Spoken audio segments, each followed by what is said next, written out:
मधुरं महसरं हृदय मधुरं गमनं मधुरं हृदय मधुरं गमनं मधुराधिपतिरखिलं मधुरं मधुराधिपतिरखिलं मधुरं वचनं मधुरं चरितं मधुरं वासनं मधुरं बलतिं मधुरं क्या लिखा हुआ है चलतिं मधुरं भ्रमतिं मधुरं मधुराधिपतिरखिलं मधुरं वेणुर मधुर रेणुर मधुर पानीर मधुर तो सुनोगे ध्यान से। ये मधुराष्टकम है। क्या है?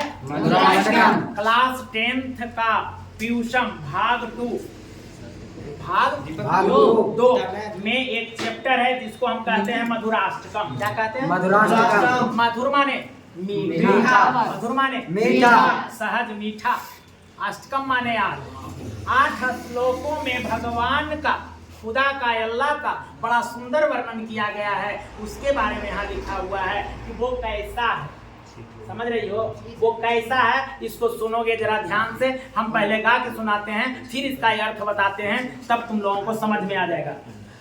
अधरम मधुरम बदनम मधुरम नैनम मधुरम हसतिं मधुरं हृदयं मधुरं गमनं मधुरं मधुराधिपतेरखिलं मधुरं वचनं मधुरं चरितं मधुरं वसनं मधुरं बलतिं मधुरं चलतिं मधुरं भ्रमतिं मधुरं मधुराधिपतेरखिलं मधुरं वेणुर मधुर रेणुर मधुर पानीर मधुर पाद मधुर नृत्यं मधुरं संख्यं मधुरं मधुराधिपतेरखिलं मधुरं गीतं मधुरं पीतं मधुरं भोक्तं मधुरं सोक्तं मधुरं रूपं मधुरं तिलकं मधुरं मधुराधिपतेरखिलं मधुरं कर्णं मधुरं तरणं मधुरं हयनं मधुरं रमणं मधुरं वमितिं मधुरं समितिं मधुरं मधुराधिपतेरखिलं मधुरं गुञ्जा मधुरा माला मधुरा यमुना मधुरा बीचे मधुरा सलिलं मधुरं कमलं मधुरं मधुराधिपतेरखिलं मधुरं गोपी मधुरा लीला मधुरा युक्तं मधुरं मुक्तं मधुरं दृष्टिं मधुरं चेष्टि मधुरं मधुराधिपतेरखिलं मधुरं गोपा मधुरा गभो मधुरा यष्टिर्मधुरा मुष्टिर्मधुरा दलितं मधुरं फलतिं मधुरं मधुराधिपतेरखिलं मधुरं। सुना? अब इसका अर्थ जानना चाहोगे? इसका अर्थ सुनो, ये लिखा हुआ है यहाँ पे जो तुम्हारे को मैं बता रहा हूँ, ये मधुराष्टकम है। क्या है? मधुराष्टकम। ये मधुराष्टकम 10th क्लास के संस्कृत पीयूष के द्वितीय भाग में लिखा हुआ है। इस मधुराष्टकम में लिखा हुआ है भगवान का जो अधर है, अधर माने ओठ, अधर माने अधर माने ओठ होता है, याद रखना। जो भगवान का ओठ है, जो उनका बदन है, जो उनका आँख है, जो उनका हंसने का अंदाज है, जो उनका हृदय है, जो उनका चलने फिरने का अंदाज है, ये सारे के सारे बड़े ही आकर्षक और मधुर और स्वच्छ और सुंदर है। भगवान का मतलब यहाँ पर ये नहीं समझना है केवल कि हम बोल रहे हैं किसी एक का नाम लेकर। भगवान का मतलब अल्लाह, खुदा, ईश्वर से है, समझ रहे हो सब? तो वो जो ब्रह्म परमेश्वर है, वो जो अल्लाह है, वो जो खुदा है, वो जो ईश्वर है, जो हमारा परवरदिगार है, समझ रहे हो? उसको हम परवरदिगार बोले, अल्लाह बोले, ईश्वर बोले, खुदा बोले, भगवान बोले, या परमेश्वर बोले, या उसको हम बाहे गुरु बोले, या उसको हम गॉड बोले। नहीं, क्या अलग मानते हो सबको? वो जो इस सृष्टि, इस कायनात को रचने वाला है, वो एक है। कायनात समझते हो? दुनिया। ये दुनिया रचने वाला कोई एक होगा या कोई अलग अलग होगा? कोई एक होगा जो सर्वशक्ति संपन्न होगा, सर्वशक्तिमान होगा। उससे आगे ना कोई कुछ है, ना उसके पहले कोई कुछ था। जब न था ये जमीन, न था ये आसमान। बोल दो जरा बोल दो। न था जमीन, ये ना था आसमान।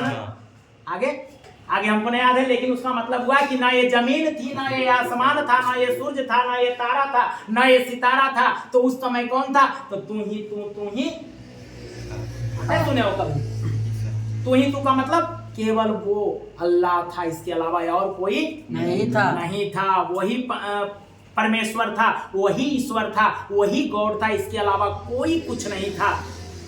तो यहाँ पे उस गॉड के बारे में कहा जा रहा है कि उसका अधर मधुर है, उसका नयनों का जो बनावट है वो भी मधुर है, और उसके जो हंसने का अंदाज है वो भी मधुर है, और उसका हृदय भी बड़ा कोमल और मधुर है। वो मधुराधिपति है, मधुरों का भंडार है।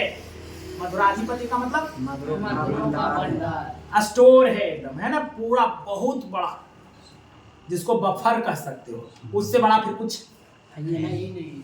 मान रहे हो? तब वही चीज का यहाँ पे वर्णन है 8 श्लोक के माध्यम से, इसीलिए इसका नाम पड़ा है मधुराष्टकम। मधुर और सुंदर सहजता के साथ ईश्वर के गुणानुवाद को 8 श्लोकों के माध्यम से कहा गया है, इसीलिए इसका नाम पड़ा है मधुराष्टकम। क्या नाम पड़ा है? मधुराष्टकम। क्लियर हो गया?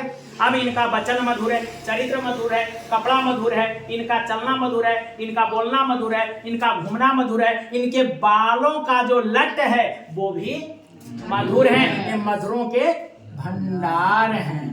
तो अब हम इसको यहीं पर भाव समझ गया ना? हाँ सर। तो भाव समझ गया तो फिर और भी तो चीजों को हमको टच करना है, क्योंकि तुम लोग 10th क्लास का विद्यार्थी हो, सबको सब कुछ पढ़ना है, लिखना है। तो उसके अनुसार से हम इसको तुम लोगों को 2, 4, 5, 10 दिन जो टाइम बच रहा है, आओगे तुम लोग का हिंदी को हम बेहतर कर देंगे। इसके अलावा इन लोग का संस्कृत हम कर देंगे। संस्कृत में तुम लोग याद करके लाओगे। एक संस्कृत और है, वो कहाँ है? प्रथम पाठ, ये तो द्वितीय है ना जी। मंगलम है। क्या है बाबू? मंगलम कहाँ से लिया गया है? उपनिषद से। इसमें संस्कृत से कौन देने वाला है? कोई है? बाकी इधर है, ध्यान दो। मंगलम, कल हम बोल रहे थे ना, पहला चैप्टर का नाम। जी सर। क्या बोल रहे थे? मंगलम। ये मंगलम में जो श्लोक आया है वो कहाँ से लिया गया है? उपनिषद से। कहाँ से आया है? उपनिषद से। अब प्रश्न आएगा पहला संस्कृत में, उपनिषद किसे कहते हैं? प्रश्न आएगा उपनिषद किसे कहते हैं? तो हम बताते हैं, सुनोगे सभी विद्यार्थी ध्यान दे करके। प्राचीन समय में गुरु के समीप बैठ करके विद्या अध्ययन करने के तरीके को कहा जाता था। वही तरीका जो गुरु विद्यार्थियों को सिखाते थे, विद्यार्थी जो सीखता था, उस नियम को, उस सारे बातों को जब किताब में लिपिबद्ध करके लिख दिया गया तो वो बन गया उपनिषद। ठीक है? उपनिषद 108 है। कितने हैं? 108। याद रहेगा। जिसमें हम तुम्हें उपनिषद का 2-3 नाम कल बताए थे। यहाँ पर सबसे पहला ईश्वास उपनिषद। सबसे पहला क्या है? ईश्वास से उपनिषद से दिया गया है यहाँ पे एक मंत्र। क्या दिया गया है? एक मंत्र। इस मंत्र को, इस श्लोक को हम पढ़ करके सुनाते हैं, इसका अर्थ बताते हैं। सुनोगे ध्यान से। हिरण्मयेन पात्रेण, हिरण्मयेन पात्रेण, हिरण्मयेन पात्रेण सत्यस्यापीहितं मुखं, सत्यस्यापीहितं मुखं, सत्यस्यापीहितं मुखं, सत्यस्यापीहितं मुखं तत्त्वपुषं पावृणो, तत्त्वपुषं पावृणो सत्यधर्माय दृष्टये, सत्यधर्माय दृष्टये, सत्यधर्माय दृष्टये, सत्यधर्माय दृष्टये। इसका अर्थ सभी विद्यार्थी समझो। हिरण्मयेन, हिरण्य मतलब हिरण्य कहा जाता है सोना को। वो कहा जाता है सोना को। जो सोने के समान, हिरण्मयेन सोने के समान। पात्रेन, पात्रेन माने बर्तन, पात्र। पात्र का मतलब बर्तन। सोने के पात्र से, सोने के पात्र से। सत्यपीहितं मुखम, सत्य का मुख, सत्य का मुख। अपीहितं माने ढक दिया गया है।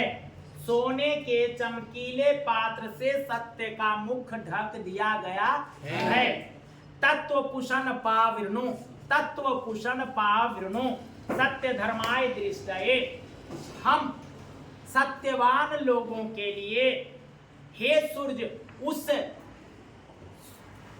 सोने के जैसे चमकीले बर्तन से जो सत्य का मुख को ढक दिया गया है, उस बर्तन को, उस पात्र को हटा दें और हम सत्यवान लोग उस सत्य का दर्शन कर सकें। अब ये भाव लिखने का क्या है, इसको सुनोगे सभी विद्यार्थी, ध्यान देकर के सब सुनना। पुषण कहा जाता है सूर्य को। तो सुबह सुबह सूर्य को सब देखते हो? सूर्य को देखते हो तो पूरा गोल एकदम चमकीला लाल जैसा रहता है। सुबह सुबह का, सुबह सुबह का सूर्य सब देखते हो? गौर करके देखे हो कभी? पूरा लाल एकदम ढड़ा ढड़ा रहता है, पूरा गोल रहता है। तो तुम लोग जरा गौर करके देखो कि उस सूर्य को तुम जब देखते हो तो उसके ऊपर के हिस्से को देख रहे हो ना, उसके बाहरी हिस्से को देख रहे हो ना जी। उसके अंदर में क्या है ये दिखाई पड़ता है? नहीं। तो यहाँ पे इस सूर्य के माध्यम से कहना चाह रहा है भक्त कि हे सूर्य, जो सत्य का मुख है, जो सत्य है उसका जो मुख है, उसको सोने के जैसे चमकीले पात्र से ढक दिया गया है। उस पात्र को आप हटा दें और हम उस सत्य का दर्शन करेंगे। समझ में आया कुछ? नहीं समझा? सूर्य है ना,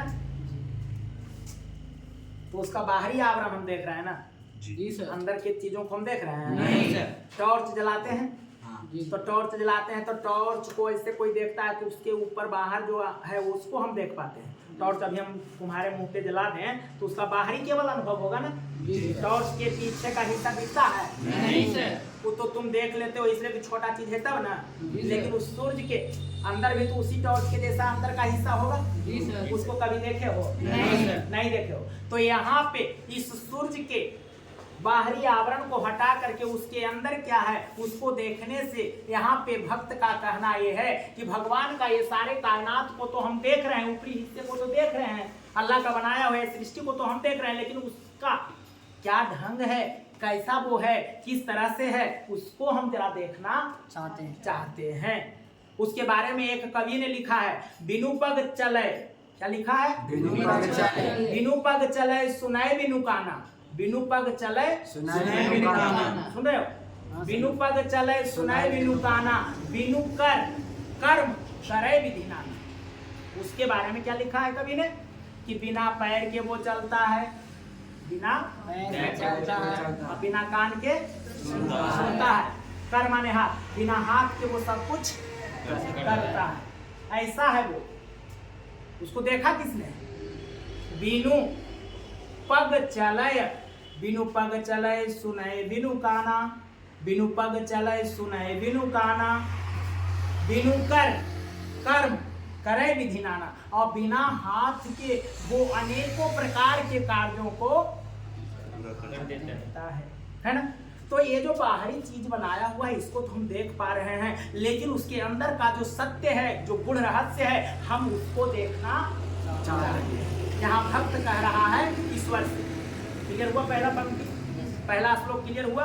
इस श्लोक के माध्यम से भक्त अपने भगवान से कहता है कि हे सूर्य, आपका ये जो मुख पे सोने के चमकीला जो पात्र है लगा हुआ, उसको आप हटा दो और अंदर का जो सत्य है उस सत्य को हमें दीदार करने दो। दीदार का मतलब समझते हो? दर्शन। दीदार का मतलब दर्शन करने दो, हमें देखने दो। क्लियर हो गया पहला श्लोक या नहीं हुआ क्लियर? तो पहला श्लोक है ईश्वास उपनिषद से। कहां से? उपनिषद का नाम हम कल बता रहे थे। ईश्वास उपनिषद के श्लोक नंबर 15। ये जो अंक लिखा हुआ है इसका मतलब 15, श्लोक नंबर 15। क्लियर हो गया? अगला जो इसमें दिया हुआ है, इस श्लोक को जरा ध्यान देकर के सभी विद्यार्थी सुनोगे। अगर सुन लिया और दिमाग में अगर जाने दिया तो समझो कि तुम बहुत ज्ञानी बनने जा रहे हो। सुनना ध्यान से। अनोरनियान महतो मह्यान, अनोरनियान महतो मह्यान। बोलना नहीं, केवल सुनना। अनु, क्या बोल रहे हैं? अनु। केमिस्ट्री में पढ़े हो? अनु जी। केमिस्ट्री में पढ़े हो? अनु जी। अनु पढ़े हो जी। अनु का परिभाषा क्या है? अनु किसको कहें? छोटे छोटे कणों परमाणुओं से बना अणु। समझ रहे हो ना? जो हमारे नग्न आंखों से दिखाई नहीं देता है, इतना सूक्ष्म होता है कि जिसको हम अपने नग्न आंखों से देख नहीं सकते। इतना सूक्ष्म होता है। अणु को देख सकते हैं, अणु को देख सकते हैं, परमाणु को नहीं। बहुत से परमाणु से बने हुए कण को अणु कहते हैं। अच्छा, बहुत से परमाणु। तो यहाँ पे अणु की बात आ रही है। अणु का मतलब है सूक्ष्म से सूक्ष्म। अणु का मतलब है सूक्ष्म से सूक्ष्म। सूक्ष्म माने समझ रहे हो? हाँ, तो सुनोगे जरा ध्यान देकर के सभी विद्यार्थी। अनुर्नियान महतो मह्यान, आत्मयस्य जंतुर्निहतो गुह्याम। जरा इसका अर्थ समझोगे। अनुर्नियान महतो मह्यान, जो अणु से भी सूक्ष्म हो, जो अणु से भी सूक्ष्म हो और महान से भी महान हो। जो अणु से भी सूक्ष्म हो और महान से भी महान हो, वो जीवों के हृदय के गुफा में रहता है। जो जीवों के, प्राणियों के हृदय रूपी गुफा में रहता है। समझ रहे हो? तो अणु से भी सूक्ष्म और महान से भी महान है। अणु से भी सूक्ष्म है और महान से भी महान है। तो अब यहाँ पे जरा गौर करके देखो कि जो एकदम अणु से भी सूक्ष्म है, यानी परमाणु जैसा है, तो वो महान कैसे होगा जी? जो एकदम कीड़ा जैसा है या कीड़ा के जैसा, एक उदाहरण दे रहे हैं, उदाहरण से समझो। कीड़े के जैसा है और उसको कहें तुम एक कीड़ा उधर से देख के आओ और यहाँ आकर के कहो एक बहुत बड़ा हमने जीव को देखा, ये उचित बोल रहे हो? एक छोटा सा जीव है और उसको आकर के हम कहें कि बड़ा से बड़ा है। यहाँ पर कह रहा है एक तरफ कि जो अणु से भी सूक्ष्म है और महान से भी महान है। ये कैसे संभव है? जो बहुत छोटा है और वो महान कैसे हो सकता है ना? यहाँ सवाल। जो सूक्ष्म से भी सूक्ष्म है और महान से भी महान है, उसके बाद फिर महान कोई कुछ है ये नहीं है। और वो रहता कहाँ है? तो सभी जीवों के अंदर हृदय के गुफा में, सभी जीवों के हृदय रूपी गुफा में रहता है वो। तो वो कौन है? बताओ जरा हमको। तुम लोग से पूछ रहे हैं, सब बताओगे तुम लोग। तुम अपने गांव में, अपने घर में, अपने समाज में, परिवार में किसी बुजुर्ग का मृत्यु, निधन होते हुए देखा? किसी को देखा होगा ना? Yes sir. हमको जरा सा बताओगे तुम लोग सभी विद्यार्थी, उस मनुष्य के शरीर से मृत्यु होने के बाद, उसका निधन होने के बाद, उसका अवसान होने के बाद उसके शरीर से क्या निकल गया? आत्मा। नहीं, तुम लोग बताओ क्या निकल गया? आत्मा। क्या निकल गया? प्राण। रूह निकल गया। रूह निकल गया। चलो ठीक है। उस रूह को देखे हो? देखे हो? नहीं सर। नहीं देखे हो? तो रूह निकल गया, इसका अनुभव कैसे हो गया? कैसे हो गया? उसके निकल जाने से इतना बड़ा शरीर में ये जो आँख है उससे देखना बंद हो जाता है, कान से सुनना बंद हो जाता है, नाक से श्वास जाना बंद हो जाता है, मुंह से आवाज निकलना बंद हो जाता है, और जिस हाथ पैर के दम पर बोलते हैं हमारा सामने के, वो सब हाथ पैर धैल के धैल रह जाता है, कोई काम नहीं आता है। किसके निकल जाने पर? समझ गया ना? तो वो कैसा सूक्ष्म है कि जो दिखाई नहीं पड़ता। दिखाई पड़ता नहीं सर। तो अनु से भी सूक्ष्म हुआ कि नहीं? हुआ। अनु से सूक्ष्म हुआ या नहीं हुआ? हुआ सर। हुआ ना, अनु से भी सूक्ष्म। और महान है कि नहीं है? महान तो इतना है कि इतना बड़ा शरीर को चला रहा है, उतना बड़ा हाथी है, उतना बड़ा हुबेल है, सबको वो चला रहा है, सबको गतिमान किए हुए है, उसके बिना उतना बड़ा हुबेल किसी काम का नहीं। हमारे शरीर से अभी वो निकल जाए, कहानी खत्म। नहीं जी सर। ये शरीर ऐसे रह जाएगा, जो हाथ अभी ऐसे ही से कर रहे हैं, सब हाथ का कहानी समाप्त। तो वो महान है कि नहीं है? वो कितना महान है? समझ में आया या नहीं समझ में आया? समझ में आ गया। तो इस तरह से इस श्लोक को एक एक करके समझना है, एक एक करके जानना है, और फिर इसमें अगला जो चैप्टर है उसको हम थोड़ा सा बताते हैं और उसके बारे में समझाते हैं, क्योंकि एग्जाम देना है, इसीलिए थोड़ा सा हम तेजी में लेते हैं। और अगले दिन से हम चाहेंगे कि तुम लोगों के पास और कोई बुक जिससे तुम तैयारी करते हो लेकर के आना, ठीक है ना? पाटलिपुत्र वैभवम कल हम बता रहे थे, पाटलिपुत्र वैभवम। तो पाटलिपुत्र वैभवम पटना का संपदा, पटना का समृद्धि का वर्णन किया गया है। पटना जो हमारा है उसका वर्णन किया गया है, उसकी समृद्धि का वर्णन किया गया है, वो कैसा पहले था और आज कैसा है, इस चैप्टर में हम लोग जाने हैं। और ये कौन सी विधा है? निबंध। क्या लिखा हुआ है? निबंध। निबंध अभी बता रहे थे ना, ये कौन सी विधा है? याद रखना, पाटलिपुत्र वैभवम कौन सी विधा है? याद रहेगा। निबंध। अगला है अलस कथा। क्या है? अलस कथा। यह है पुरुष परीक्षात कथा। क्या है? पुरुषों की परीक्षा हुई है इस कथा के माध्यम से। किसकी परीक्षा हुई है? पुरुषों की परीक्षा। पुरुषों की परीक्षा। पुरुष कितने प्रकार के होते हैं? कोई भी पुरुष 3 प्रकार के होते हैं। कितने प्रकार के होते हैं? 3 प्रकार। कौन कौन? सब जानते हो? अरे एक बोलने वाला, और एक सुनने वाला, और एक करने वाला। जिसके बारे में बोल रहे हैं, यही 3 प्रकार का ना होगा जी। सुनने वाला, बोलने वाला और करने वाला, जिसके बारे में बोला जाए, यही 3 प्रकार का ना। उत्तम पुरुष, मध्यम पुरुष, मध्यम पुरुष, न्यूनतम प्रथम पुरुष। प्रथम पुरुष। क्लियर है? आगे संस्कृत साहित्य लेखिका। क्या है यहाँ पे? संस्कृत साहित्य लेखिका। ये भी निबंध है। तो इसके बारे में हम बता रहे थे अगले दिन, और चर्चा करते हुए कह रहे थे, जरा ध्यान देना है सभी विद्यार्थी, इसको पढ़ लेना, चैप्टर का नाम याद कर लेना, और इसमें दिए हुए बातों को थोड़ा सा समझने का कोशिश करना। संस्कृत साहित्य लेखिका, इसमें संस्कृत भाषा में विशेष रूप से योगदान देने वाली जो भी नारी है, जो भी स्त्री है, उसका चर्चा इसमें आया है। पुरुषों ने तो योगदान दिया है किताबों को लिखने में, नारियों ने भी योगदान दिया है, तो उन नारियों के बारे में इसमें चर्चा आया है। तो उसमें कौन कौन है, तो यहाँ पे नाम हम 2-4 का नाम बता देते हैं, इसको याद रखोगे तुम लोग सभी विद्यार्थी। यमी, उस महिला का नाम क्या है जिसने अपना योगदान दिया है संस्कृत भाषा में? यमी, अपाला, उर्वशी, इंद्राणी, बाघिम्भृणी। याद रहेगा? ध्यान दे देना तुम लोग, जो पढ़ने वाला हो, बोर्ड का एग्जाम देने वाला हो, ये सब याद रखना। पूछ देगा संस्कृत साहित्य लेखिका इनमें से कौन है? संस्कृत साहित्य लेखिका इनमें से कौन है? 4 में से एक नाम तो दिया हुआ रहेगा, बाकी नाम सब अलग अलग रहेगा। कल्पना चावला लिख देगा, साइना नेहवाल लिख देगा, और फिर उसमें यमी लिख देगा। इनमें से कोई नहीं। यमी चुन लोगे ना? जब कब चुनोगे? जब तुम इसको पढ़ेंगे है ना? तो थोड़ा सा एक नजर पढ़ लेना, जरा देख लेना। तो संस्कृत साहित्य लेखिका में ये सब जो है आया है, लेखिका का नाम। एक और है मैत्रेयी। कौन है? मैत्रेयी, जो याज्ञवल्क्य की पत्नी है। याज्ञ एक याज्ञवल्क्य के ऋषि थे जिन्होंने संस्कृत में बहुत सुंदर सुंदर बातों को लिखा है, संस्कृत का ग्रंथ लिखा है। उनकी पत्नी का नाम है मैत्रेयी। क्या नाम है? मैत्रेयी। याद रहेगा? मैत्रेयी। हाँ याद रखना। बागम्भृणी। क्या नाम है? बागम्भृणी।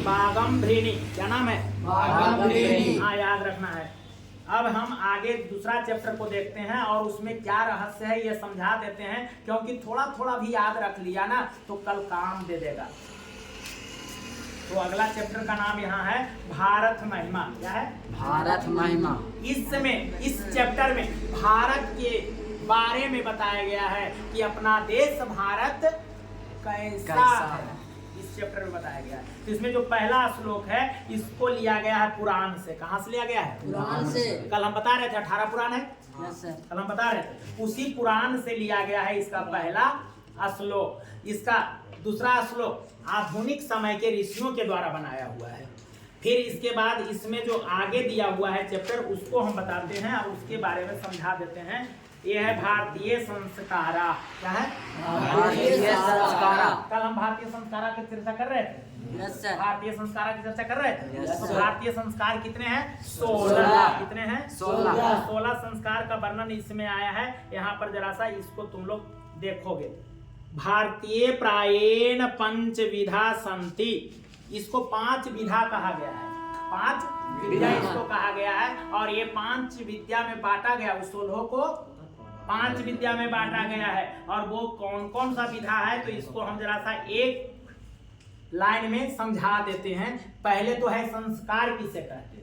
संस्कार किसे कहते हैं? आएगा परीक्षा में। संस्कार किसे कहते हैं? हाँ, तो यहाँ पर इसका देखो बड़ा सुंदर वर्णन आया है। इसमें जो लिखा हुआ है उसी को बता देते हैं। तो यहाँ पर लिखता है संस्कारस्य मौलिक अर्थ। देखो क्या लिखा हुआ है, पढ़ो तुम। संस्कारस्य मौलिक अर्थ परिमार्जन रूप गुण धान रूपश्च न विस्मर्ते। लिखा हुआ है। संस्कार का मतलब क्या है? तो हमने कल बताया था कि जब हमारे कपड़े गंदे हो जाते हैं तो उस गंदे कपड़े को साबुन और सर्फ से धोते हैं तो उसकी गंदगी दूर हो जाती है और चमक उसका वापस आ जाता है। ठीक उसी प्रकार से संस्कार मनुष्य का अगर कर दिया जाता है तो मनुष्य के अंदर के जितने अवगुण हैं सब दूर हो जाते हैं और अच्छे गुण उसमें भर जाते हैं। इसी को संस्कार 16 है। तो कौन कौन, तो सुन लो जरा सा, ध्यान दे दो। उसके बाद फिर आगे बढ़ेंगे, अगला चैप्टर समझाएंगे। फिर अगले दिन आएंगे तो एक एक चैप्टर को हम बेहतर से बता देंगे। पहले सभी चैप्टर के बारे में थोड़ा सा जान लो तो सुनोगे। सबसे पहला इसमें तुम्हारा जो दिया हुआ है और वो है जन्म पूर्वत्रय। जन्म के पहले 3 संस्कार। जन्म के पहले 3 संस्कार याद रहेगा? Yes, कल हम बताए थे जन्म के पहले 3 संस्कार। जब माँ के गर्भ में बच्चा रहता है, माँ के उदर में बच्चा रहता है, उसी समय 3 संस्कार हो जाते हैं। उसमें कौन कौन है? तो पहला इसमें देखो लिखा हुआ है जन्म पूर्व गर्भाधान। क्या लिखा हुआ है? जन्म पूर्व गर्भाधान। गर्भाधान संस्कार हम बताए थे कल। Yes sir. पुंसवन बताए थे। पुंसवन बोले थे। पुंसवन बोले थे। और फिर अगला बोले थे सीमंतो नयनम। क्या बोले थे? सीमंतो नयनम। और हमने बताया था कि संस्कार को 5 विद्या में बांटा गया है। संस्कार को 5 विद्या में बांटा गया है। और ये 5 में हम तुम्हें बताएंगे 16 संस्कार। देखो यहाँ पर लिखा हुआ है 16 संस्कार भवन्ति। क्या लिखा हुआ है? पढ़ो ना बाबू सब, पढ़ो क्या लिखा हुआ है। 16 माने 16। देखो लिखा हुआ है, तुम लोग सभी विद्यार्थी याद रखना। संस्कार कितने होते हैं? 16। याद रहेगा, 1 नंबर का क्वेश्चन आएगा बोर्ड में। संस्कार कितने प्रकार के होते हैं? नंबर लिखेगा 8, 10, 12, 16। याद रखोगे 16। अब उसमें प्रश्न पूछ देगा कि जन्म से पहले कितने प्रकार के संस्कार होते हैं? 3 प्रकार के। जन्म के पहले के संस्कार को क्या कहा जाता है? जन्म पूर्व। क्या कहा जाता है? जन्म पूर्व। याद रखना। और ये कौन कौन है? तो सबसे पहला हमने बताया था गर्भाधान, उसके बाद पुंसवन, उसके बाद सीमंतो नयनम। तीनों का मैंने आपको समझा दिया था। माँ के गर्भ में जब बच्चा रहने के लिए रह जाता है, तब उसको गर्भाधान संस्कार कहते हैं। दूसरा उसमें आता है पुंसवन, जब बच्चे का लिंग निर्धारण होता है, लड़का हो या लड़की होगा, ये जो निर्धारण होता है इसको पुंसवन संस्कार कहते हैं। और जब इसके यानी कि गर्भ में रह रहे बच्चे का पैर से लेकर के सर तक के पूरा शरीर का निर्माण हो जाता है, इसको कहते हैं सीमंतो नयनम के समय गोद भराई होता है। कौन सा रस्म होता है? गोद भराई। टीवी ऊपर देखे हो? गोद भराई रस्म होता है। हाँ, चलो ठीक है, अब हम इसका विस्तार आगे बताएंगे कभी। इसके बाद जब बच्चा जन्म ले लिया, क्या जन्म ले लिया, तब कौन सा संस्कार होगा जी? तो यहाँ पर देखो लिख रहा है कि अगला जो जन्म होगा वो है शैशव संस्कार। क्या होगा? शैशव माने शिशु, शैशव माने शिशु। तो शिशु के जन्म लेने पर पहला जो संस्कार है उसको कहते हैं जात कर्म संस्कार। क्या कहते हैं? जात कर्म संस्कार। फिर होता है नामाकरण संस्कार। क्या होता है? नामाकरण संस्कार। फिर होता है निष्क्रमण संस्कार, और फिर होता है अन्नप्रस्थानम संस्कार, चूड़ा कर्म संस्कार, कर्ण वेदी संस्कार। ये 6 हैं। कितने हैं? 6। याद रहेगा? 6 संस्कार है जन्म लेने के बाद। कितने संस्कार? 6 संस्कार। जिसमें कि हमने बताया, तुमको एक एक करके फिर से बोल देते हैं, याद रखो।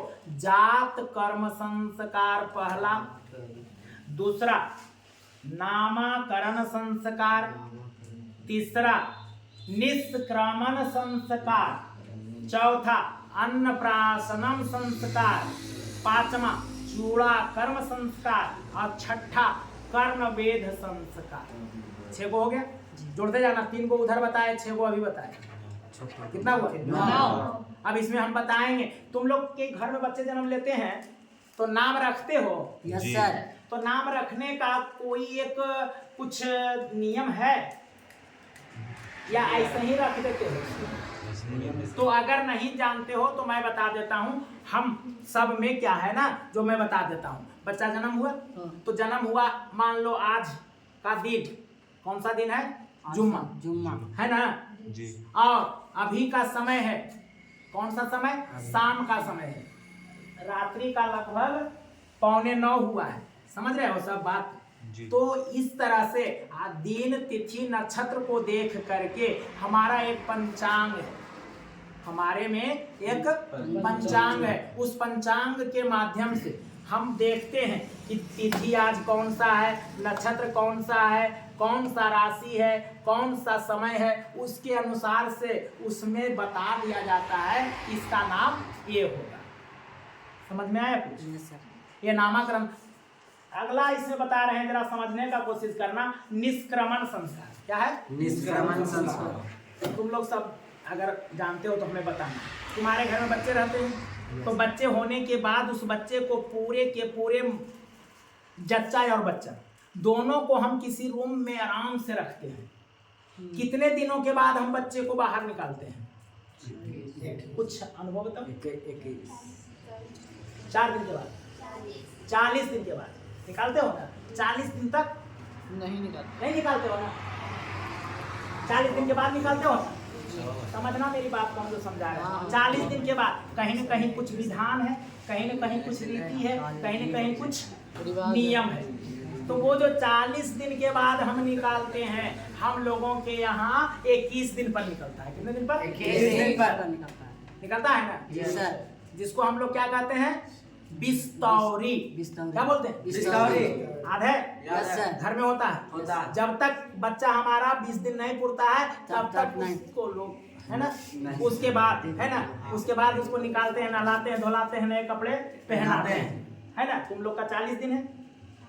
कितना दिन? 40 दिन। हाँ, छठी 6 दिन होता है। हाँ, 6 दिन। छठियारी।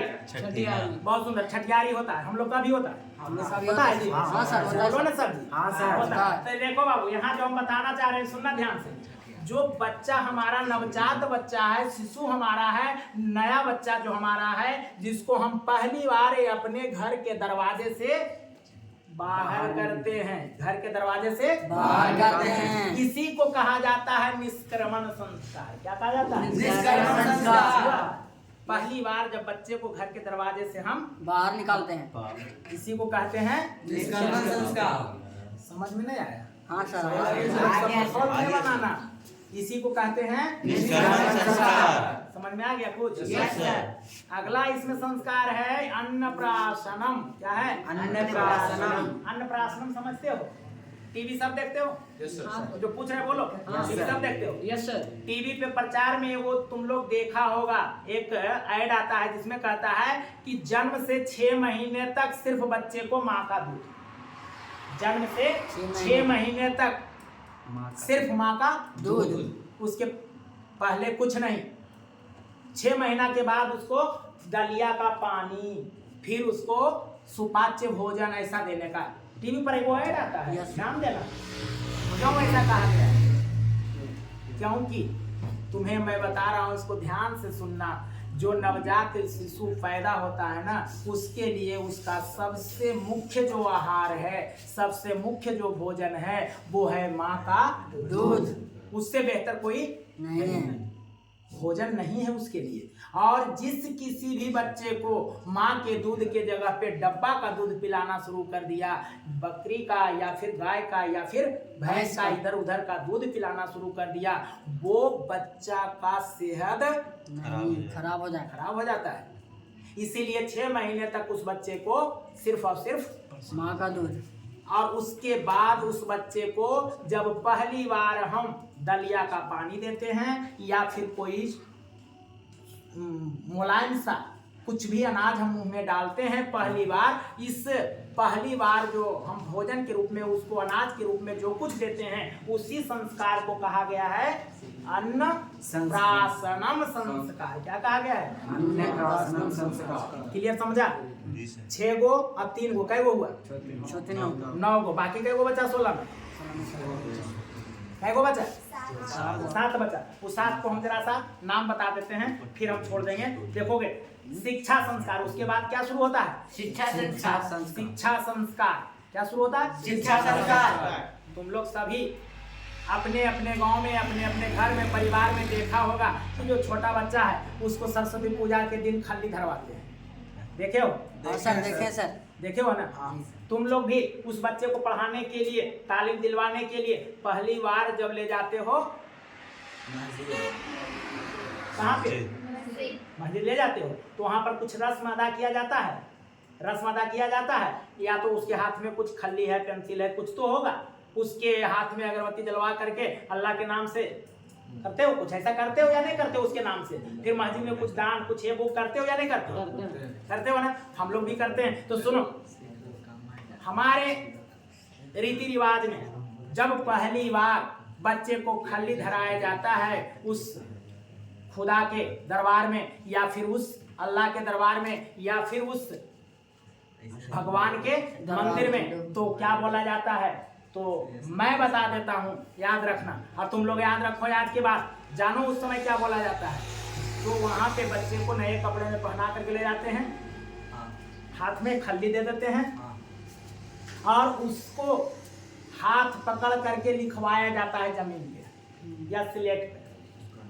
अगर नहीं लिखवाया जाता है तो लिखवाने का रस्म जानो, और लिखवाने के बाद उस समय बोला जाता है। क्या बोला जाता है? नहीं जानते हो तो सुनो, ओम नमः सिद्धं। क्या बोला जाता है? ओम नमः सिद्धं। ओम नमः सिद्धं। ओम नमः सिद्धं। गुरुजी पतंग। गुरुजी पतंग। ओम नमः सिद्धं गुरुजी पतंग। ओम नमः सिद्धं गुरुजी पतंग। ओम नमः सिद्धं गुरुजी पतंग। ओम नमः सिद्धं गुरुजी पतंग। हंसी आया? अर्थ समझते हो? नहीं सर। नहीं समझते हो तो समझ लो। ओम क्या बोलते हैं? ओम दुनिया का सबसे बड़ा मंत्र है ये। क्या है ये? बड़ा मंत्र। हाँ, सबसे बड़ा ओम। मंत्र है ओम। हाँ, ओम। आगे पलुत है। क्या है ये? पलुत है। स्वर हम पढ़ाए थे, जी। व्यंजन पढ़ाए थे। Yes sir. इसमें एक चीज और हमें पढ़ाना था, पलुत। क्या पढ़ाना था? पलुत। पलुत।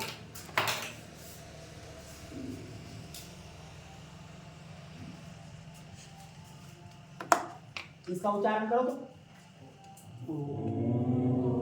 ओम है ना लिखा हुआ? Yes sir. इसको उच्चारण करने में क से ज्यादा समय लगता है कि कम? कम। कम कम। क का उच्चारण करो, ओम का उच्चारण करो, किसमें ज्यादा समय लगेगा सर आप बताओ? ओम में लगेगा, इन लोग का में बोल रहा है, ओम में लगेगा ना, इसीलिए इसको पलुत कहते हैं। जिस वर्ण में तीन, सुनोगे, जिस वर्ण के उच्चारण में तीन वर्णों के बराबर समय लगे उसको पलुत कहते हैं। जिस वर्ण के उच्चारण में तीन मात्रा का समय लगे, जिस वर्ण के उच्चारण में तीन मात्रा का समय लगे उसको ओम पलुत कहते हैं, उसको मालूम क्या है? अब पलुत में ये है, एक मात्रिक वर्ण होता है, द्विमात्रिक होता है और त्रिमात्रिक होता है। जिस वर्ण का उच्चारण करने में एक मात्रा का समय लगे उसको एक मात्रिक, जिस वर्ण का उच्चारण करने में दो मात्रा का समय लगे द्विमात्रिक, और जिस वर्ण का उच्चारण करने में तीन मात्रा का समय लगे उसे त्रैमात्रिक कहते हैं। तो ओम हमारा त्रैमात्रिक है और इसमें तीन मात्रा का समय लगता है, इसको पलुत कहते हैं। ठीक है, तो ओम नमः सिद्धं मतलब हम ओम की सिद्धि करते हैं, हम ओम को सिद्धि करते हैं। हाँ, सिद्धि का मतलब समझते हो ना? सिद्धि कर लेना का मतलब है कि उसके ऊपर हम अपना अधिकार जमाना चाहते हैं, सिद्धि कर लेते हैं। हम ओम का सिद्धि करना चाहते हैं और हमारे इस सिद्धि को करवाने वाले जो हमारे गुरु जी हैं वो कैसे हैं? ओम नमः सिद्धं और गुरु जी पतंग। गुरु जी जो हमारे हैं पतंग के समान है, सूर्य के समान। पतंग माने सूर्य, पतंग माने सूर्य के समान है। तो हमारे गुरु जी कैसे हैं? तो जिस प्रकार से सूर्य के उदय होने के बाद अंधेरा दूर भाग जाता है, ठीक उसी प्रकार से जब हमारे गुरु जी हमें ज्ञान देते हैं तो हमारे अंदर का अंधेरा दूर, हमारे अंदर का मूर्खता दूर, हमारे अंदर का अज्ञानता दूर भाग जाता। समझ में आया? तो हमारे गुरु जी ऐसे हैं जो सूर्य के समान है कि सूर्य के आने के बाद अंधेरा दुनिया का गायब हो जाता है और उजाला हो जाता है दुनिया में। ठीक उसी प्रकार से जब हमारे गुरु जी पढ़ाते हैं तो हम बच्चों का अंधेरा दूर हो जाता है। गुरु जी का नाम बोलो। बीड़ू चलो अच्छा, बीड़ू चलो बहुत सुंदर। तो समझ गया ना जी। जब हम बच्चे को पहली बार खली धराते हैं तो उस जो गुरु को हम लोग गुरु कहते हैं उसको तुम लोग क्या कहते हो? उस्ताद। बोलने में इतना देर करते हो। और चेला को क्या कहते हैं? शागिर्द। चेला को क्या कहते हैं? शागिर्द। याद रखना, शागिर्द कहते हैं। तो चलो, तो वो हमारे जो उस्ताद हो वो कैसा हो? सूर्य के समान। तब ने वो हमारा अंधेरा दूर करेंगे और वो खुदे बुझल रहेंगे तो हमारा अंधेरा क्या दूर करेंगे? क्या सही बोल रहे हैं कि गलत बोल रहे हैं? सही बोल रहे हैं। तो कैसा गुरु को खोजना है? बीड़ू सर जैसा जो एकदम सूर्य के समान उजाला करने वाला हो, वैसे गुरु को न खोजेंगे। जैसे कल पूरा सुबह से शाम तक पढ़ाई नहीं, यस सर, हम तो ऐसे गुरु को नमन करते हैं। हम तो देख करके ताजुब में पड़ गए, उधर है सीरियस बोल रहे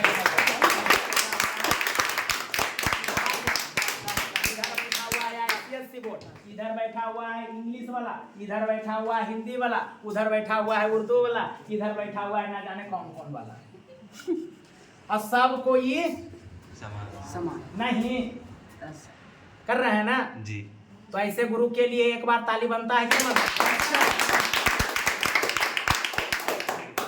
धन्यवाद। तो आगे इसमें हम तुम लोगों को शिक्षा संस्कार बता रहे हैं। तो शिक्षा संस्कार में 5 संस्कार होता है। कितना होता है? 5 संस्कार। सुनोगे जल्दी से, कौन कौन? तो सुनोगे। पहला इसमें होता है अक्षरारंभ। क्या होता है? अक्षरारंभ। जब अक्षर लिखना शुरू करते हैं, अली बे ते से हमजा छोटी सी दाल लिखते हैं ना, यही अक्षर है ना, यही अक्षर है ना, क ख ग लिखना शुरू करते हैं। तो अक्षर का आरंभ होता है शिक्षा संस्कार में। पहला संस्कार अक्षरारंभ। दूसरा उपनयनम। दूसरा क्या है? उपनयनम। उपनयनम समझते हो? नहीं सर, हम समझाते हैं। थोड़ा सा ये समाज में देखने के लिए मिलता होगा। ब्राह्मण जातियों में देखना, तुम लोग ध्यान देना, एक जनेऊ पहनते हैं लोग। क्या पहनते हैं? जनेऊ। देखे हो कभी? कभी सुने हो? नहीं, धागा के टाइप का होता है जनेऊ, होता है ना? देखा देखे हो? कभी देखना, कभी नजर पड़ेगा। हम लोग तो एक जगह एक समाज में रहते हैं तो हम लोग देखते हैं।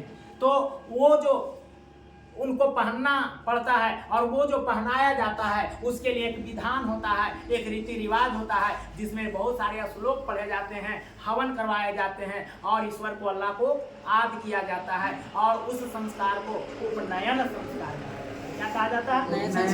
उपनयन संस्कार। याद रहेगा। दूसरे भाषा में और हम बता देते हैं उपनयन संस्कार कब और कैसे होता है, तो जरा ध्यान देना। उपनयन संस्कार में होता है जो अभी इसके पहले उपनिषद पढ़ाए थे, जब गुरु जी के यहाँ हम बच्चे को ले जाकर के छोड़ देते हैं विद्या अध्ययन करने के लिए, पहली बार घर से ले जाकर के छोड़ देते हैं, उपनयन संस्कार गुरु के समीप रह करके विद्या अध्ययन करना। समझ रहे हैं? श्लोक आता है बोलने ना, तो कई बार श्लोक बोले हैं, सुनोगे जाके। उसके बाद उपनयन संस्कार जब हो गया तब होगा वेदारंभ। क्या होगा? वेद कितने हैं? कलम बताए थे चार। वेद कितने हैं? चार। कलम बताए थे कौन कौन? ऋग्वेद, सामवेद, आयुर्वेद, अथर्ववेद। ऋग्वेद, सामवेद, आयुर्वेद, अथर्ववेद। ऋग्वेद, सामवेद, आयुर्वेद, अथर्ववेद। ऋग्वेद, सामवेद, आयुर्वेद, अथर्ववेद। ऋग्वेद, सामवेद, आयुर्वेद, अथर्ववेद। याद रहेगा? याद रहेगा? याद रखें, सबको याद रहेगा। तो ये जो वेद है ना, इसको पढ़ने की शुरुआत करना, वेदारंभ संस्कार करना। दूसरा है केशांत। दूसरा क्या है? केशांत। ये केस देख रहे हो? ये केस को छील करके हटा दे। समझ गया? सन्यासी को देखे हो तो वो सन्यासी ये केस नहीं रखते, तो यही केशांत संस्कार है। अगला समापवर्तन चेति संस्कार प्रकल्पिता। समापवर्तन क्या चीज? जब गुरुकुल में विद्यार्थी पूरा अध्ययन कर लिया तब उस विद्यार्थी को घर भेजने के लिए गुरुजी आज्ञा दे देते हैं, तो घर जाने की जो संस्कार है उसको कहते हैं समापवर्तन संस्कार। रहेगा? क्या कहते हैं? समापवर्तन संस्कार। गुरुकुल में जब पूरा विद्या का अध्ययन कर लिया तब विद्यार्थी को घर जाने की अनुमति गुरुजी के द्वारा मिल जाता है, आज्ञा मिल जाता है, ऑर्डर मिल जाता है, तो इस संस्कार को समापवर्तन संस्कार कहते हैं। क्लियर हुआ? अगला इसमें देखो, जब घर आता है तो उस विद्यार्थी को क्या करना होता है? जब पढ़ लिख जाओगे, तुम लोग अभी पढ़ लिख रहे हो, पढ़ लिख जाओगे, उसके बाद नौकरी कर लोगे, तो फिर क्या करोगे? पैसा कमाना। अरे पैसा वैसा कमाने के बाद क्या करोगे? हाँ बोलो बोलो, क्या करोगे? शादी करेंगे। शादी करेंगे। क्या करेंगे? शादी करेंगे। अरे बोलो नहीं यार, सही तो बोलो। शादी करेंगे। शादी या निकाह पवित्र चीज है। ये कितना पवित्र है तो इसके बारे में तुम्हें पता है कि जिस घर में शादी के बाद अगर बच्चे नहीं है तो देखो कितना वो भटकता है, डॉक्टर के यहाँ, फकीर के यहाँ, न जाने कितने और के यहाँ नहीं, डाकनी साकनी की साचनी सबको पूछ देता है यार, जिसके घर में औलाद नहीं है। नहीं पूछता है जी। अरे बोलो ना, चादर पर तो ढेर ऐसा कावा होगा जी की जो पूछ ले चलता होगा। अब 5 साल हो गया, 7 साल हो गया, 8 साल हो गया, बच्चा नहीं है। ऐसा समाज में नहीं है, है सर। है ना? तो देखो वो पहले डॉक्टर के यहाँ, फिर अल्लाह का इबादत करेगा, मस्जिद में सजदा करेगा। सजदा समझते हो? जी सर। सजदा समझते हो? जी सर। सब समझते हो? समझते हो? जहाँ पे हमारा प्रेम से सर झुक जाए उसी को सजदा कहते हैं। क्लियर है? हम सही बोल रहे हैं? जी सर। तुम लोग करते हो? जी सर। हम तो रोज करते हैं। यहाँ से भी पार करते हैं ना, यहाँ से भी पार करते हैं तो इस अल्लाह के दरबार के सामने सर झुका लेते हैं। झुक जाता है जी, खुद व खुद झुक जाता है। कहने का जरूरत नहीं है, खुद झुक जाता है। क्यों? क्योंकि हमें पता है कि ये पवित्र स्थान कोई आम स्थान नहीं है। इसको आम स्थान समझते हो? नहीं सर। ये कोई आम स्थान नहीं है, सामान्य स्थान नहीं है, तो इसलिए अपने झुक जाता है। और वो परवरदिगार कभी किसी का बुरा नहीं चाहता। नहीं, कभी नहीं। दिमाग में एकदम बैठा लो, वो ऊपर वाला जो हमारा तुम्हारा सबका क्या है, वो ऊपर वाला बाप है। हमारा तुम्हारा बाप है। बापों का जो बाप है, नहीं सबका मालिक। मानने के लिए तैयार हो या नहीं? हाँ सर। वो कभी किसी का बुरा नहीं चाहता। कभी नहीं करता है, कभी बुरा सोचता नहीं है, तुम्हारा भला वो करता है हमेशा। इसलिए वैसे जगह पे जहाँ उसका जगह बना हुआ है, श्रद्धा से सर झुका लेना, तुम्हारा कल्याण होगा। भला होगा। तो चलो आगे हम बढ़ते हैं। तो इस तरह से यहाँ पर हम तुम लोगों को पढ़ा रहे थे कि जब हम लोग पढ़ करके अपने घर आ जाते हैं तो हम लोग पढ़ लिख करके जब पूरी कहानी समाप्त हुआ तो अगला संस्कार होता है विवाह संस्कार। क्या होता है? विवाह संस्कार। क्या होता है? विवाह संस्कार। जिसको हम गृहस्थ संस्कार में प्रवेश करना कहते हैं। क्या कहते हैं? देखो यहाँ क्या लिखा हुआ है, पढ़ो भाई। क्या लिखा हुआ है?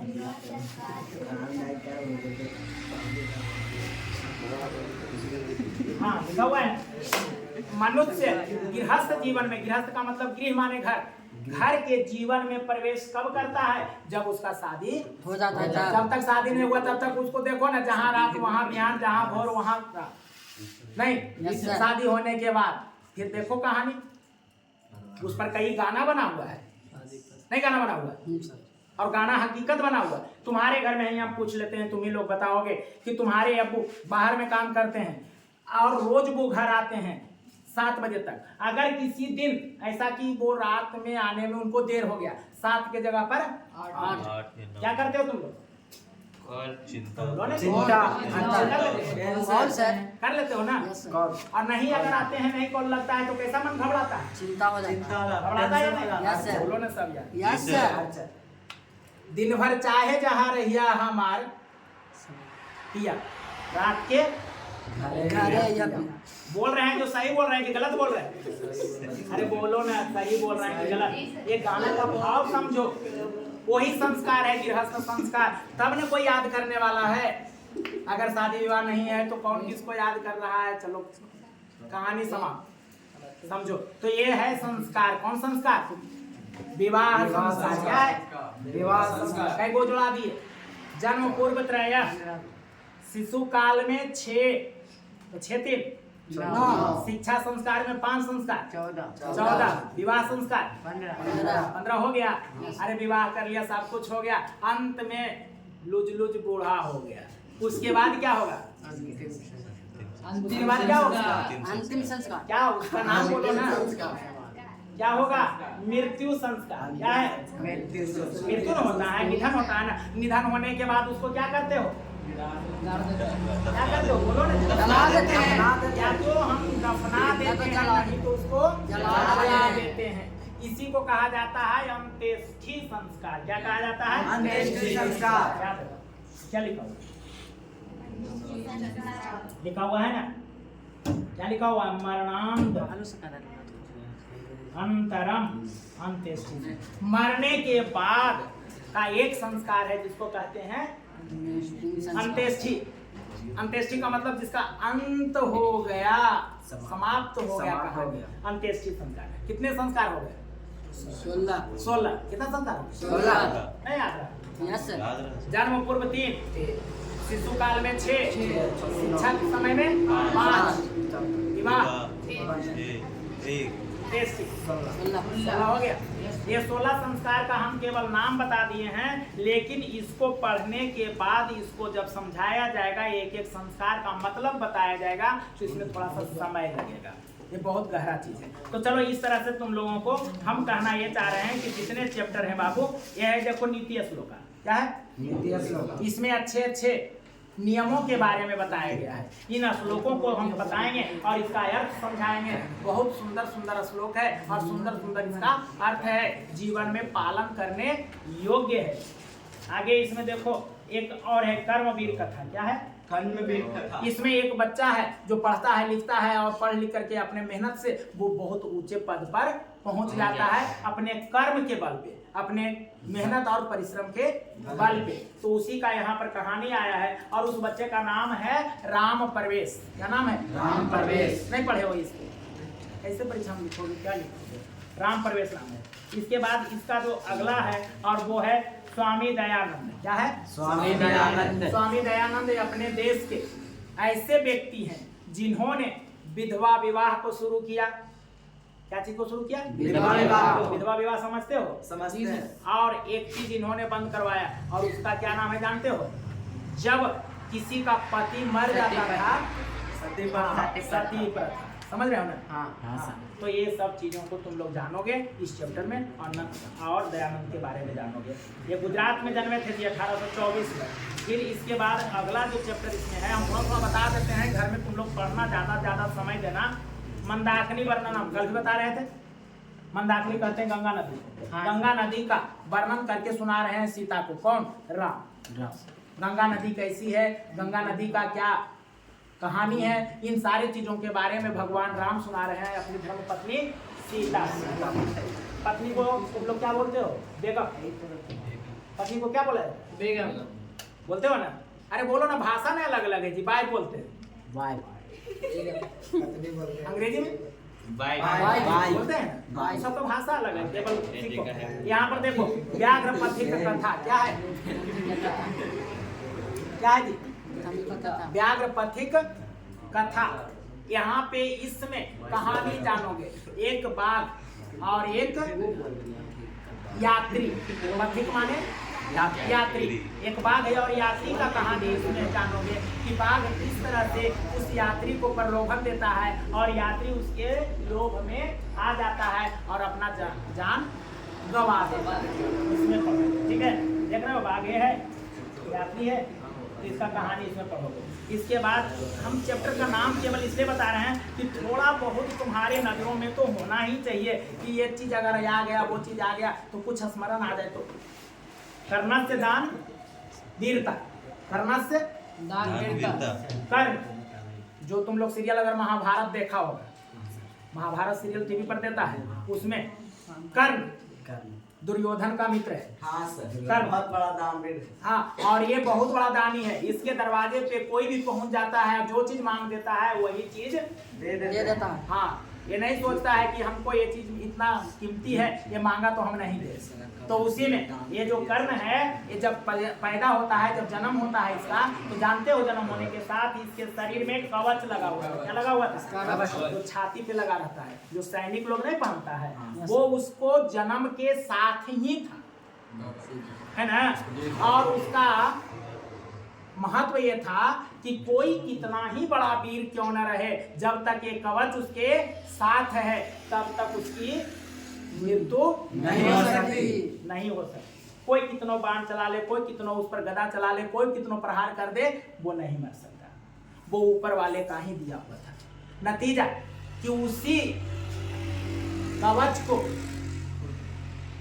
उससे दान में लेने के लिए इंद्र नाम का एक देवता है, जो छद्म रूप बना करके ब्राह्मण का कपटी, छद्म माने कपटी रूप, जिसको नकली कहते हैं, बना करके कर्ण के पास जाता है और कर्ण से कहता है भिक्षाम गई, भिक्षाम दे। तो उसी में कर्ण उसको बहुत सारा चीज देता है, हजारों गाय, हजारों हाथी, हजारों घोड़ा, सोना का सारा महल देना चाहता है, लेकिन इंद्र हमेशा कहता है ना, नहीं हमें चाहिए ये चीज। तो अंत में कर्ण कहता है कि क्या चाहिए? तो इंद्र कहता है कि पहले संकल्प करो, तब हम देंगे, बात करेंगे। तो संकल्प का मतलब है वादा करना। संकल्प का मतलब वादा करना। वादा समझते हो? तो वादा करवा लेता है और कहता है कि चलिए जो मांगिएगा हम वही देंगे। तब कहता है कि तुम अपना कवच और कुंडल दो, कान में कुंडल पहनना है। तो वही फिर कर्ण उसको दे देता। ठीक है ना? तो इसी के बारे में पढ़ोगे। देखो, एक कवच निकाल करके दिया है, सीना से है ना? Yes sir. चलो ठीक है, कर्णा से दान वीरता समझ गया। अगला जो इसमें दिया हुआ है चैप्टर, उसको भी थोड़ा सा बताएंगे और उसके बाद तुम लोगों को छोड़ेंगे। विश्व शांति क्या है बाबू? विश्व विश्व शांति। शांति। दुनिया में शांति के लिए प्रयास चल रहा है। आज आए दिन रोज लड़ाई हो रहा है, इजराइल और फिलिस्तीन, रूस और यूक्रेन में हो रहा है ना। अपने ही देश में देख लो ना, चीन हमेशा टकराते रहता है, भारत से रहता है। सुने हो ना? जी सर। तो यहाँ पे जो ये चल रहा है, हर जगह युद्ध का वातावरण जो दुनिया में बना हुआ है, इसको शांत करेंगे। देखो युद्ध का फिगर दिया हुआ है, इसी के लिए इस चैप्टर का नाम रखा गया है विश्व शांति, दुनिया में शांति हो। अगला जो चैप्टर इसमें है वो भी हम तुम्हें जरा सा बता दें, और तुम लोग सभी विद्यार्थी कम से कम चैप्टर और उसमें क्या कुछ पढ़ना है उतना तो जान लिया करो। जो चैप्टर खत्म किया ना सर हिंदी में, मैंने उसका ये बना के लाने की। अच्छा ठीक है, ये क्या लिखा हुआ? शास्त्रकारा, कल लिखे थे बोर्ड पर क्या लिखा हुआ? शास्त्रकारा, क्या लिखा हुआ? शास्त्रकारा। तो इसको हम कल बोर्ड पर लिख करके बताए थे कि इस शास्त्रकारा चैप्टर अगर पढ़ोगे तो इसमें तुम्हें आएगा वेद का नाम, इसमें तुम्हें आएगा शास्त्र का नाम। तो देखो यहाँ पे 6 शास्त्र है बाबू, देख लो तुम लोग। पहला है शिक्षा शास्त्र, कल्प शास्त्र, व्याकरण शास्त्र, निरुक्त शास्त्र, छंद शास्त्र, ज्योतिष। 6 गो शास्त्र आ गया ना, जिसमें हम व्याकरण के बारे में तुम लोग को बता रहे थे। देखो व्याकरण, देखो यहाँ पे 6 गो शास्त्र का नाम दिया हुआ है, इसको याद कर लेना। शिक्षा शास्त्र, कल्प शास्त्र, व्याकरण शास्त्र, निरुक्त शास्त्र, छंद शास्त्र, ज्योतिष शास्त्र। क्लियर हुआ? और यहाँ पे 4 वेद दिया हुआ है, चारों वेद का भी नाम याद रख लेना। कौन कौन वेद? ऋग्वेद, सामवेद, अथर्ववेद और आयुर्वेद। याद रहेगा? ठीक, आयुर्वेद बोला जाता है। चलो ठीक है। तो यहाँ पे और एक आध चैप्टर है क्या? नहीं, अब नहीं है सर। नहीं, तो इस तरह से पूरे चैप्टर का हम तुम्हें सारांश बता दिए, फंडामेंटल बातें बता दिए। तुम लोग एक एक चैप्टर को जरा सा रोज पढ़ करके आना, और अगले दिन तुम लोग जो भी विद्यार्थी हो, जो भी चैप्टर हमने पढ़ाया है, ध्यान दिया, उसका अगर प्रश्न आंसर हो सके तो देख लेना एक नजर, उसमें कहीं दिक्कत रहेगा तो पूछ लेना। Yes sir. समझ रहे हो? तुम लोग भी पहला चैप्टर में जो इसमें दिया हुआ है प्रश्न आंसर, इसको देख लेना है, समझ लेना है। अगर नहीं समझ में आएगा तो फिर हम कल बता देंगे। अब चैप्टर वाइज चलेंगे। अब तो मोटा तौर पर हम सब क्लियर कर दिए, चैप्टर वाइज पढ़ा देंगे। हिंदी भी लेकर के आना।